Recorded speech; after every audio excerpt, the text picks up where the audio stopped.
दोस्तों नमस्कार, मैं हूं राम कुमार राही। आप देख रहे हैं यूट्यूब चैनल सोशल राही। आज मेरे बीच में जो टीम बैठी हुई है वो झांसी से आए हुए हैं। साथ में बाएं साइड में जो बैठे हैं हमारे नीरज जी हैं, बहुत अच्छे गायक हैं। कई बार मेरी मुलाकात भी हुई। जब जब इनका जनपद जालों में आना हुआ मैंने दिखाने का काम किया। साथ में दाएं साइड में जो बैठे हैं भैया, क्या नाम है अपना? मदन भारती बहुत अच्छे संगीतकार हैं। और साथ में पूरी टीम है नीरज जी की। आज इनका जैसे जनपद जालों में आना हुआ तो मुझे पता चला कि नीरज भाई जनपद जालों में प्रवेश कर रहे हैं। तो मैंने फोन किया कि सर जी कहाँ हैं आप? मुझे पता चला कि मेरे उड़ई में हैं। तो मेरे अंदर एक प्रसन्नता हुई कि नीरज भाई से मिलकर के इनका इंटरव्यू लिया जाए। मैं पूरी टीम से आप लोगों को रूबरू कराता हूं।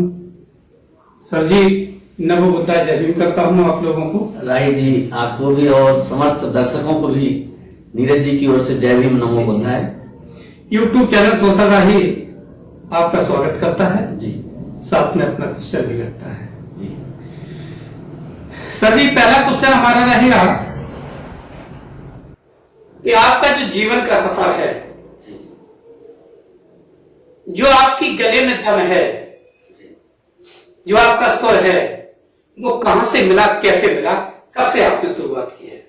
सर जी मैं बताना चाहूंगा, क्योंकि मेरा जब जन्म हुआ जी तो मैं उस समय 3 वर्ष का था और मेरी माता जी का देहांत हो गया था। जी मेरे पिताजी थे और घर में मेरे बड़े पिताजी थे, मेरी दादी जी थी। तो संगीत का पैतृक गुण मेरे घर से ही पनपा है। जी जी क्योंकि हमारे जो पिताजी थे वो पिताजी हमारे गाते थे कीर्तन, जो कि सरस मंडल से गाते थे कीर्तन। उसके बाद हमारे जो बड़े पिताजी थे वो हमारे ढोलक मास्टर थे और हमारे जो मझले पिताजी थे वो भी गीतकार थे, संगीतकार। तो ऐसे ही हमारा पैतृक गुण जब मिला तो लोगों ने देखा कि हम गुनगुनाते थे। स्कूल में जब हम पढ़ने जाते थे तो वहां पर पहले चलन था कि मॉनिटर बना दिया जाता था जी। तो मैं पढ़ने में भी थोड़ा सा आगे रहा जी। और संगीत के माध्यम से लोग बाग वैसे ही प्रसन्न रहते थे मेरे से, तो मुझे मॉनिटर बना दिया स्कूल में। जी जी। तो जब मॉनिटर बनाने के बाद 15 अगस्त या 26 जनवरी पड़ती थी तो मैं वहां अपना गीत प्रस्तुत करता था और लोगों को प्रभावित होते थे। तो वहां स्कूल से भी मुझे सम्मानित किया जाता था। जी। तो यहाँ से शुरुआत हुई। उसके बाद जब संगीत को आगे बढ़ते हुए एक हमारे दादाजी थे जो सामने रहते थे, वो भी स्वर्गीय हो गए हैं, उनका जमुना प्रसाद जी नाम था जी। तो उन्होंने एक हमारे क्षेत्र में श्री गुरु मुन्ना मासूम जी हैं जो संगीत के बहुत अच्छे लेखक, कवि, गायक भी हैं, जिन्होंने आकाशवाणी से और दूरदर्शन से अपना कार्यक्रम दिया है। तो मेरी मुलाकात उनसे कराई। तो मुझे जब मैंने उनको सुना और उन्होंने मुझे सुना तो एक दूसरे में ऐसा मेल हो गया कि मैंने उनको गुरु बनाया जी। बहुत अच्छा। तो आज हमारे गुरु श्री मुन्ना मासूम जी हैं, जो कि अभी नगर निगम में हाल में गृह कर अधिकारी हैं झांसी में। तो ऐसे ही हमारा संगीत की शुरुआत है। और सर्वप्रथम मैंने मंच 12 साल की उम्र से मंच पे मैं चढ़ गया था। पहला 12 साल की उम्र से आपने मंच साझा किया? मंच पे पहुंच गया था। अरे वाह। क्योंकि ऐसे गुरु की कृपा रही, गुरु ने मेरे साथ मेहनत की और मैंने संगीत को जितना भी ग्रहण किया वो आपके समक्ष आज है। मैं ये नहीं कहता हूँ कि मेरे पास मेरे पास तो रिक्ति भी नहीं है भाई, जो है ज्ञान ऐसा है कि जितना सीख लो उतना कम पड़ जाए। जी जी। यह कि पृथ्वी भारी पड़ गई। बिल्कुल। अच्छे से अच्छे गायक पड़े हुए हैं जी। तो आपने सर जी जो गाना चालू किया है जी, वो 12 साल की उम्र में जी मंच साझा करने को आपको मिला। बिल्कुल सर। तो जिसने सुना होगा आपका गीत जी, वो सोचने में मजबूर हो गया होगा कि यार इतना छोटा बच्चा स्टेज पे गा रहा है, जबकि हो सकता है कि 40-50 साल की उम्र के अगर स्टेज पे खड़ा कर दिया जाए तो उनके नीचे की जमीन खिसकने लगती है। बिल्कुल सर। लेकिन आप बोल तो सकते हो लेकिन हर कोई हर स्टेज पे नहीं बोल पाएगा। लेकिन सर मेरी इसलिए नहीं खसकी जमीन जी। क्योंकि मैं पहले तो मेरी नींव घर से मजबूत थी और दूसरी जब मुझे गुरु ने मजबूत कर दिया तो मुझे भी तो ये लगे कि हाँ मेरे गुरु में इतनी ताकत है कि मैं इतनी ताकतवर हो चुका हूँ। तो मुझे बड़ी खुशी हुई थी जब पहले मंच पर मैं चढ़ा, लोगों ने मुझे सराहा और बहुत सारी इनाम भी मिली। तो उस समय क्या है कि बहुत स्थिति कमजोर थी। सही बात। और ऐसे में आय भी मिल जाए और पब्लिक का प्यार मिले क्या है तो दिन दूनी रात चौगुनी में बढ़ोतरी होती है। तभी किसी ने लिखा आपने हकीकत में मेहनत की है, परिश्रम किया है। किसी ने कहा है कि दुनिया में कोई काम कठिन नहीं होता है। जी जी। लोग यूं ही मंजिल छोड़ देते हैं। हौसला हो कुछ पाने का तो रास्ते के पत्थर भी जगह छोड़ देते हैं। होता है ऐसे कि नहीं? बिल्कुल बिल्कुल होता है। तो सर जी आप पहले तो और कुछ गीत गाते रहे और अभी शायद मैंने जब से मुलाकात आपसे की है जी और गीतों के माध्यम से हमारी मुलाकात आपसे हुई है जी, जितने भी गीत हमने सुने हैं और हमने दिखाने का भी काम किया है जी, तो आपने बहुजन मिशनरी गीत गाए हैं जी। तो क्या कहेंगे बहुजन मिशनरी के बारे में आप? मिशनरी के लिए सर ऐसा है कि मुझे तो सबसे ज्यादा अभी खुशी आपसे मिलकर हुई कि जब मैं आपने मुझे देखा और आपने मुझे सुना और आपने मुझे कोऑपरेट किया और अपने YouTube चैनल पर मुझे दिखाया, तो मुझे भी लगा कि कम से कम बहुजन के लोग आज भी हैं जो अपने चैनल से लोगों को दिखा रहे हैं। क्योंकि मैंने जब शुरुआत की, जब बहन जी की पहली बार सरकार बनी हुई थी बसपा की, तो मैंने वहीं से समझ लीजिए कि मैंने बसपा का मिशनरी गीत शुरू किया है, गाना शुरू कर दिया जी। क्योंकि मैंने पहले से गा रहा था लेकिन वो स्टेज नहीं मिला था मुझे कि जब मैं राजू चंद्र दत्त गौतम झांसी के जिला अध्यक्ष थे उस समय, तो वो मेरे को लेकर के गए थे लखनऊ और लखनऊ में बहन जी का भाषण ऊपर था और मेरा कार्यक्रम नीचे चल रहा था। तो ये बड़ा सौभाग्य था कि बहन जी को मुझे देखने मिला और मुझे उनके आगे कार्यक्रम करने बहुत बड़ी बात थी। तो मुझे बड़ी प्रसन्नता थी। उसी दिन से मैंने ठान लिया था कि बहुजन के ही गीत गाना है मुझे। और जब मैंने बहुजन के गीत गाए तो आज मैं झांसी आकाशवाणी से, छतरपुर से, बी ग्रेड से हूँ मैं, जो लोग बात बहुत कम मिल पाते हैं, लेकिन ऐसी बाबा साहब की कृपा है कि मुझे आकाशवाणी छतरपुर से बी ग्रेड मिला है और मैं आकाशवाणी पर भी बी ग्रेड से सिंगर हूँ। और अभी हाल में मैं बता दूं कि बहन जी के गीतों को गाते हुए, बाबा साहब के गीतों को गाते हुए आज मुझे दुबई में भी कार्यक्रम देने को मिला, जो कि मैं भी 24 तारीख को दुबई से वापस लौटा। एक सर जी मैंने फोटो देखी थी आपके व्हाट्सएप पे जी, फेसबुक पे देखी थी जी। दुबई का लगभग जा रहे थे या तैयारी बना रहे थे जी, तभी ग्रुप में डाली गई थी तो मैंने देखा जी जी, क्या मुझे लगता है कि नीरज भाई दुबई की तैयारी कर रहे हैं। जी सर, बहुत अच्छा लगा सर आप हमारे बीच में आए। सर जी बाबा साहब की जो 3 मूल बिंदु है मैं इस पर जरूर चर्चा करता हूँ। जी जी। जैसे बाबा साहब का पहला मूल बिंदु है वो शिक्षा है, दूसरा जी संगठन है जी, तीसरा संघर्ष है। तो आप अपने स्टेज के माध्यम से जी तो लोगों तक कम से कम ऐसी सूचना गीत के माध्यम से भेजते होंगे कि अपने बच्चों को जरूर पढ़ाएं। जी सर, जब मैं आकाशवाणी पर कार्यक्रम दे रहा था तो वहां पर अधिकतर ये होता है कि लोकगीत की फरमाइश ज्यादा होती है कि लोकगीत गाइए आप।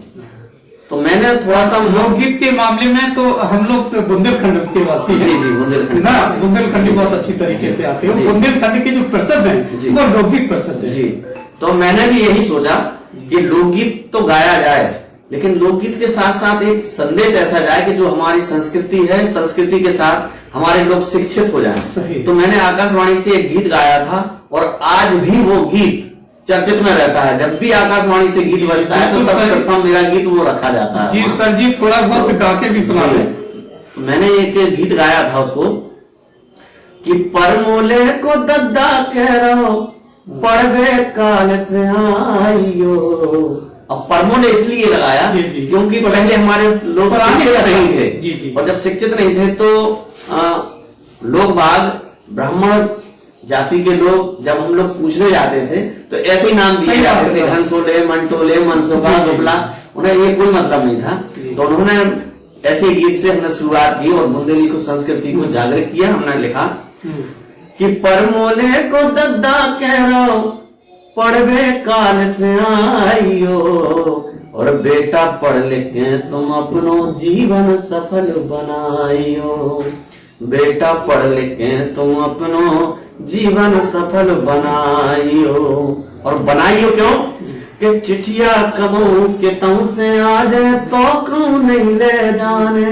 क्या बात है। अरे चिट्ठिया कबू के तऊ से आ जाए तो क्यों नहीं ले जाने। और खुद ही पढ़ैया हो जे हो सम्मान खुद ही फिर पाने।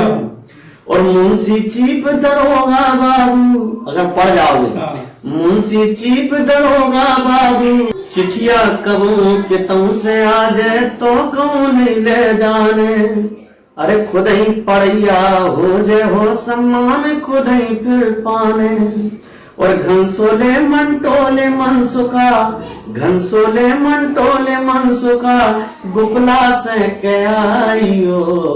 और बेटा पढ़ लिखे तुम अपनो जीवन सफल बनाइयो।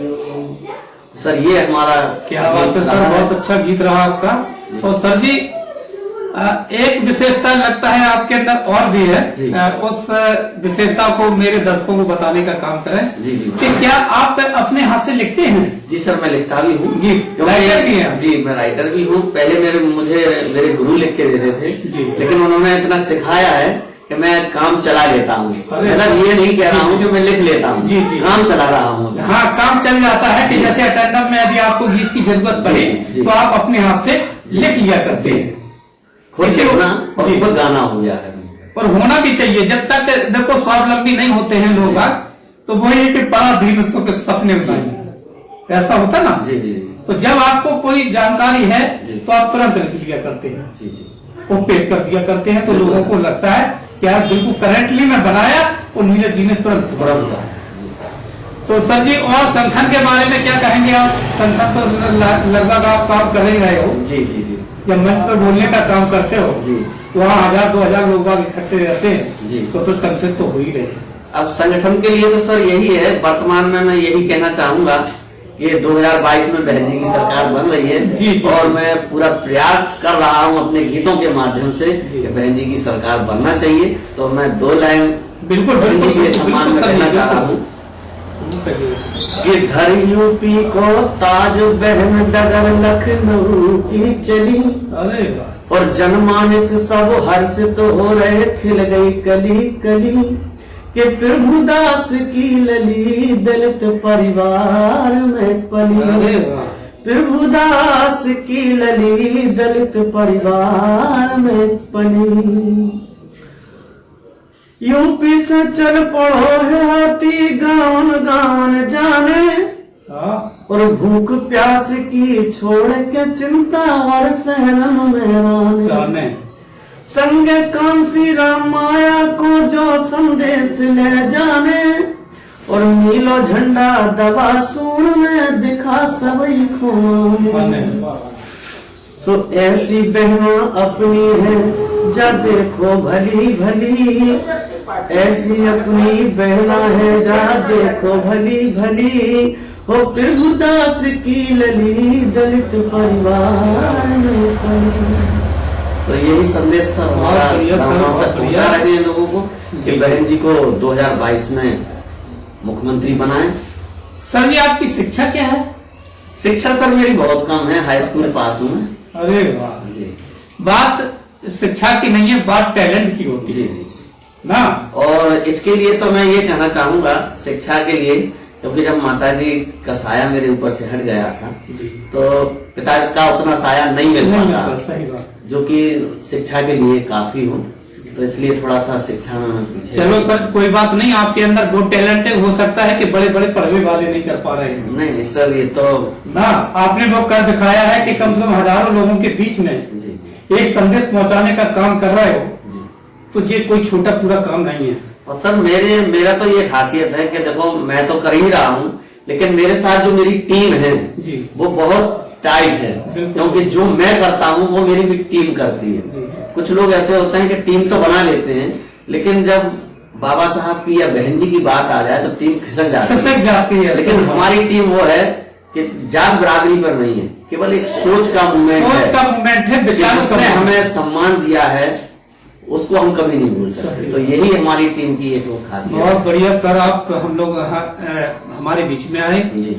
और YouTube चैनल सोशल भाई की तरफ से और आपको बहुत बहुत साधुवाद। और कुछ कहना चाहेंगे? जी जी बिल्कुल कह रहा हूँ, क्योंकि जो मेरे साथ टीम लगी है मैं उनका भी आपको परिचित कराना चाहूंगा, क्योंकि लोगों को ये पता लगना चाहिए कि टीम है क्या। भाई देखो, तो सर जी जो पीछे बैठे हैं इनका क्या नाम है? ये हमारे बड़े भाई हैं कमलेश चंद्रा जी, जो कि झीका पर संगत कर रहे हैं। झांसी से हैं? जी झांसी से सर। झीका पर संगत करते हैं जी। और मेरे पीछे जो बैठे हैं भाई, ये हमारे परमानेंटली ड्राइवर साहब हैं। अच्छा, जो कि 24 घंटे हमारे साथ, क्योंकि रात हो दिन हो जब हमने फोन कर दिया तो इनको लेके आना ही। ये गब्बर भाई है झांसी से। और साथ में मेरे पीछे जो बैठे हैं ये हमारे मामा जी हैं, यहाँ उड़ई में उसरगांव पड़ता है जी। तो उसरगांव से हमारे मामा जी हैं, तो हमारे क्षेत्र के हैं सर। जी जी। तो ये हमारे भाई हैं, मामा जी के लड़के जी, हैं। जी, उसका लालू प्रसाद नाम है। बहुत बढ़िया सर। और ये बगल में जो बैठे हैं आपके, जी। ये हमारे बहुत अच्छे बुंदेलखंड के ढोलक मास्टर हैं मदन भारती जी। बहुत बढ़िया। और आधी टीम अभी हमारे साथ आई नहीं है, जो परमानेंट रहती है। बेंजो पर हमारे साथ संगत करते हैं पंडित रामजीवन तिवारी जी, और बड़े शुभ आदमी हैं। उनको ये नहीं कि हम ब्राह्मण हैं तो हम बाबा साहब के गीत क्यों गाएं, वो नहीं है बात, विचारों की है। और हमारे साथ पैड पर जो संगत करते हैं, ऑटो जो पैड बजाया जाता है उसको गोपाल कुशवाहा जी हमारे साथ बजाते हैं। और हमारे बुंदेलखंड के एक झीका मास्टर हैं, जो कि उचक उचक के आपने देखा उसको बजा रहे हैं। तो वो हमारे साथ में सुरेंद्र कुशवाहा जी, जो कि सीधी बाजार झांसी से हैं। और एक और झीका सम्राट हैं, वो मौरानीपुर से हैं, हेमंत तूफानी जी। तो ये सब पूरा ग्रुप हमारे साथ। ठीक है सर, आप लोगों को बहुत बहुत साधुवाद। आपसे हमारी मुलाकात हुई, आपने बहुमूल्य समय हमको दिया और YouTube चैनल सोशल आई की तरफ से आप लोगों को बहुत बहुत साधुवाद करता हूँ। साथ में आप लोगों को नमो बुद्धाय। सर आपको भी नमो बुद्धाय। जय हिंद।